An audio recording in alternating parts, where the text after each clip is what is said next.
If you're not following up with your customers, you're throwing your money away. Why? Because the fortune is in the follow up. Today, I'm going to do a deep dive into follow up sequences. I'm going to share what I do to follow up with all my customers and why you need to implement this strategy in your business.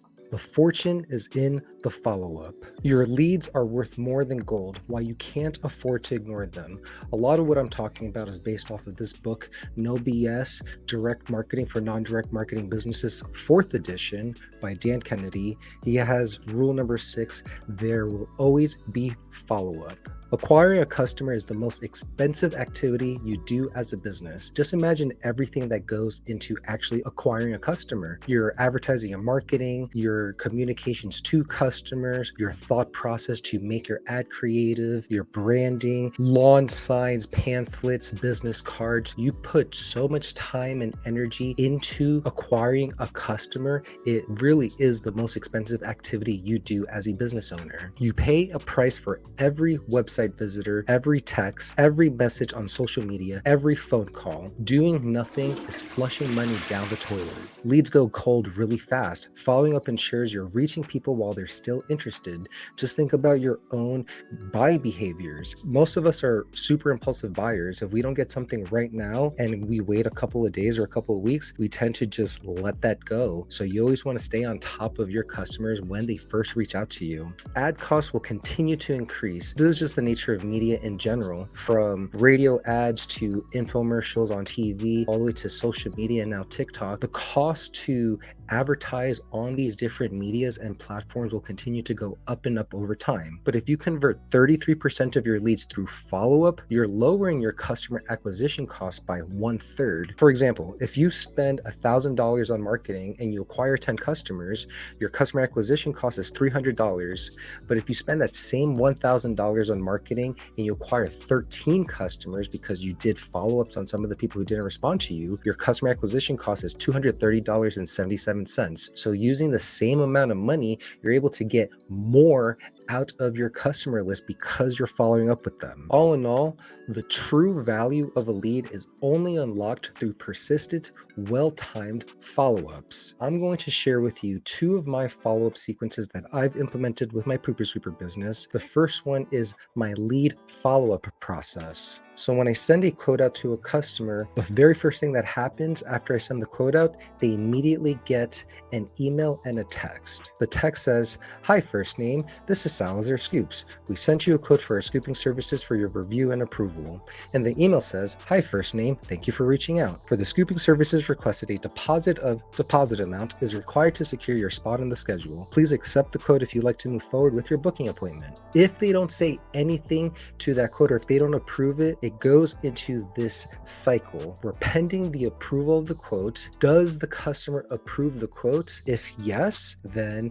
we just convert it into a job. But if no, then they go into my first follow-up sequence. On the very next day, I send them something called a ringless voicemail. A ringless voicemail is essentially an MP3 file with a pre-recorded message. I use this platform that allows me to set up this ringless voicemail. So on day 1, right after they get the quote and they haven't accepted it, they'll get this message. Hi, this is Ashley from Salazar Scoops. I hope you're doing well. Have you had a chance to look over the quote we sent you yesterday for our poop scooping services? We're here to help if there's questions or any additional information you need to make your decision. If you have a moment, please give us a call back, or you can reply to the email we sent with the quote, and we'd be happy to assist you. Thank you for considering Salazar Scoops, and have a great day. If they don't say anything to that message, or if they don't accept the quote, it goes back into this cycle. Is the quote approved? No. And then it goes into the next day of my sequence. And on the second day, I send them an email and a text follow-up. "Hi, first name. Would you like to move forward with scooping services? You'll get $10 off your invoice for recurring services if you sign up today. Use promo code XYZ." And the email, "Hi, first name. I haven't heard back from you. Since I know you have a busy schedule, I have a special offer just for you. Get $10 off your first month with Salazar Scoops when you sign up for recurring services. Use promo code XYZ." So I give them a little additional benefit just to try to nudge them in the direction of approving the quote. If they don't say anything to that one, if they don't approve the quote, it goes into day 6 of my my sequence. On day 6, I send them another email and another text message. Hi, first name, it's Salazar Scoops. We're following up on the quote from last week. Do you have any questions? Sign up today and get $30 off. Use promo code XYZ. And the email, hi, first name, how would you like to proceed with scooping services? I have a special offer just for you. Get $30 off your first month with Salazar Scoops when you sign up for recurring services. Use promo code XYZ. The last follow-up had $10 off. Now this one has $30 off. I'm making my offer ever more enticing, just trying to nudge them in that direction of approving the quote. They don't accept anything after day 6. I wait until day 14 and I send them a text message this time. However, I don't do any normal follow-up. I do something called a creative follow-up. So the idea is when a customer reaches out to you for a quote or for more information, they've had interest in what you had to offer at one point in time, but maybe they just didn't like what you were offering them. So creative follow-up is just that. Creatively following up with them with a different offer. So the text says, hi, first name, just checking to see if you're still interested in scooping services. How can we help you? Our schedule is booking fast, so I want to make sure we get you in as soon as possible. And then this is where I implement the creative follow-up. We also offer, you put in your secondary service so you can, and then you describe the benefit of that service. Is that something you'd like to try out? So for example, we also offer our premium odor control spray so you can enjoy the yard and not have it smell like pee. Is that something you'd like to try out? Creative follow-up is something very important that you can implement on all of your communications because a customer was interested at one point and maybe you just need to change what you're offering them to push them over the edge. If they don't say anything on day 14, I send them an email on day 20. Hi, first name, we haven't heard back from you about getting your scooping services set up. Life is hectic enough with your busy schedule, so our special offer is getting better. $40 off your first cleanup when you sign up for recurring services, and then whatever other additional extra bonuses you want to provide to your customers. Next steps, call or text your phone number or simply reply to this email and we'll apply a $40 discount. Use promo code XYZ. If they don't say anything to that one, my last follow-up to them is on day 28. I send them a final email and text message. Hi, first name, it's Salazar Scoops. The pricing on the quote is valid for a few more days. We'd love to get you scheduled for scooping services, so we'll give you $50 off your first monthly invoice just for trying us out. This limited time offer will expire once the quote is no longer valid. And the email. Hi, first name, just a quick email to touch base one more time. I get it, you're busy and setting this up might not be your highest priority right now, but the longer you wait, the longer it will be until you can finally enjoy a clean and safe yard without the hassle. In our previous communications, I've extended several special discounts on your initial cleaning if you sign up for our recurring services. Now I'm offering a final special deal, $50 off your initial cleaning. This offer is only available for the next 2 days as the code expires soon. Don't put this off any longer. Call, text your phone number, or simply reply to this email and you'll get your $50 discount. Use promo code XYZ. If they don't say anything to that, at day 30, I end up closing the quote out, and that lead gets moved from this follow-up sequence into a new campaign that I created called Unconverted Lead Campaign. So lead follow-up, things to do, attribution, use different promo codes so you can track conversions. You saw that I had a bunch of different offers. Ideally, you'll want to have different promo codes so you can better gauge which offers are working more effectively for your customer list. Scarcity and urgency. Use time-sensitive and limited offers so leads will take action. Humans, we procrastinate. We always wait until the last minute, and we typically only want something when we can no longer have it. If you saw in my previous communications, I put a limited time offer saying, hey, this quote is only valid for the next 2 days. So you want to put aspects of scarcity and urgency in your offers to encourage someone to take the next step. Multi-step sequence. Never just follow up once. Use different medias and calls to action. So in my follow-up sequence,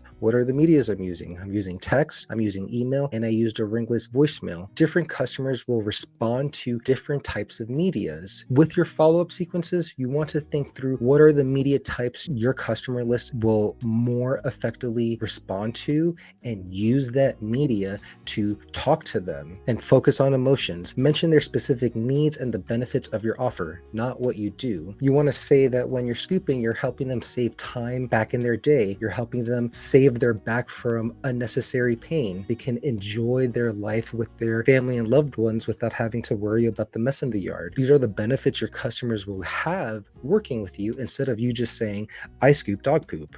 So you might say, okay, you sent them all those messages in those 28 days. What happens now? Well, I put them into my unconverted lead follow-up sequence. How long do I wait until I follow up with them? I literally just wait 7 days and I kick off my next sequence where I'm going to send them a communication once a month. So on month 1, I send them an email and a text. Hi, first name. Still considering our Pooper Scooper services? Get your first cleanup free when you sign up for recurring services this month, limited to the first 10 clients. Reply yes to get started. And the email, hi, first name. Are you still debating about our Pooper Scooper services is right for you? To make the decision easier, we're offering the first cleanup absolutely free when you sign up for our recurring services this month. This offer is limited to the first 10 clients. Use promo code XYZ. Scarcity and urgency, right? I said this is only limited to the first 10 people, and I'm also giving them like a really big bonus of like, hey, your first cleanup is going to be free. I tend to not like free cleanups, especially during the winter and spring cleanup time, but the rest of the year, when it's very difficult to acquire a customer, it's viable to have a free cleanup strategy because I value signing up customers on my subscription plan than the money that I lose out just cleaning up their dog poop just once. So similar to the lead follow-up process, I'm waiting for the customer to give me any sort of response. They either tell me to pound sand or yes, they're interested in what I just sent them. If they are interested in what I just sent them, I put them back in the previous lead follow-up campaign and it goes through that entire 30-day cycle trying to get them to sign up. If they don't say anything from that first follow-up, I wait 1 month and then I send them another follow-up via email and text. Hi, first name. Enjoy a cleaner yard with our premium odor control spray. Get $25 off your first cleanup plus our premium spray for free when you sign up for recurring services. Limited to only 10 clients this month. If you want a yard that looks and smells good, reply yes to get started. And the email, hi, first name. Is your yard smelling funky? Our premium odor control spray keeps your yard smelling fresh. For a limited time, enjoy $25 off your first cleanup and our premium odor control spray valued at $29.99 at no cost to you when you sign up for recurring services. This offer is limited to 10 clients this month. Use promo code XYZ. So I implemented creative follow-up on this sequence as well. I'm giving them a completely different offer, the spray plus $25 off their initial cleanup. It's a different flavor of what I was already sending them. If they don't reply for month 2, then you can see I just continue sending them an email and text on month 3, month 4, month 5, month 6, and then the campaign ends. Unconverted leads, things to do. Test different offers, different strokes for different folks. People will respond differently to what you're telling them. You want to throw different offers at them because eventually one of those offers will entice them enough to move forward. Reiterate benefits. Remind them why they need your services. We are a luxury service. Not everyone is going to need a pooper scooper, but the people who want a pooper scooper, you want to poke the bear and tell them the reasons why they would benefit so much working with you. Respect, unsubscribe. Do not keep people on your list who unsubscribe. This is an automated sequence. You will get people who get pissed off saying, hey, unsubscribe me from this list or remove me from your list, and you have to adhere to that request. There are lots of anti-spam laws that can get you in trouble if you continue to message someone who requested and unsubscribed from your list. And customer testimonials. You'll want to also include customer testimonials in some of your follow-ups so potential leads can see what your happy customers are saying about you, and it'll just give them that reinforcement of, hey, your business is someone trustworthy that I can work with. The ultimate question is, when do you stop following up? Honestly, until they subscribe or die. The most expensive activity you have in your business is acquiring a customer, and you should be sending out communications to your customer list as much as possible to maximize the value of that list. What other kinds of follow-ups can you do? There are a bunch of different campaigns you can implement. You can implement literally anything. One that I love doing is a lost customer reactivation campaign. Previous customers who did business with you within the last 6 months, the easiest person to sell to is someone who's already done business with you. And I'm pretty sure you have a list of a lot of customers that you've scooped their property a year ago or 6 months ago, and they haven't signed up for whatever reason. So this is a good opportunity for you to reach out and try to sign them back up again. Customer's birthday, something that you may want to start considering on your onboarding process is asking the customer when is their birthday month. That way, if their birthday is in February, if they're not signed up with you in February, you can send them a birthday card with a special promo saying like, hey, it's your birthday month. Let's get your yard scooped up. Better yet, you can do their dog's birthday. Some people don't really like providing a dog's birthday. A lot of dogs are adopted or they just don't remember. So this is something that you want to test out. But if you have someone's birthday,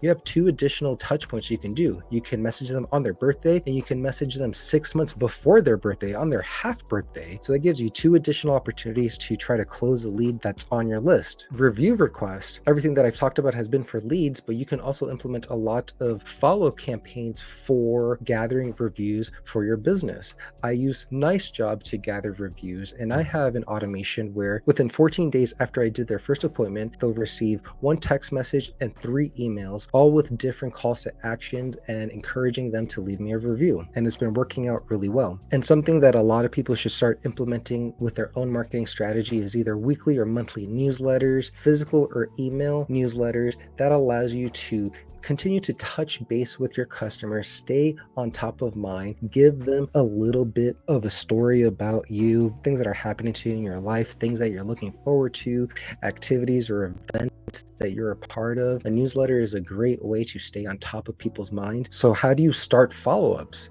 Honestly, the best thing to do is just ask them for their information when they call you, when they text you, when they send you a message on Facebook or Instagram. Gather their first name, their last name, their address, their phone number, and their email. If you don't have their phone number or their email, you can't do proper follow-up sequences with them. Always, always, always capture a lead's information for follow-up.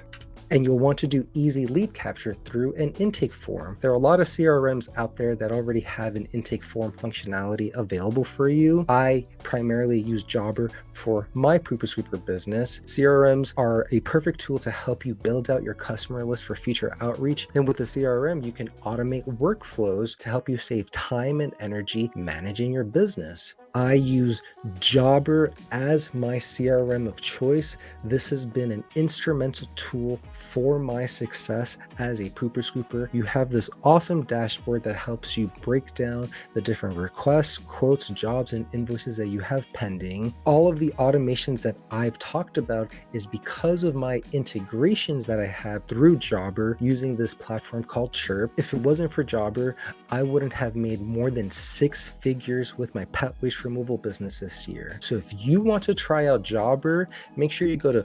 poopscoopsfornoobs.com/Jobber. You'll get yourself a 14-day free trial plus my exclusive discount, and I'll send you my Jobber cheat sheet for Pooper Scoopers. It has all the configurations, all the settings, even my notifications, everything that I've used with Jobber to help you get set up as fast as possible. If you want to see the 10 marketing rules I always follow based off of this book, make sure you click this video, and I'll see you on the next scoop. And as always, acknowledge the now. Bye.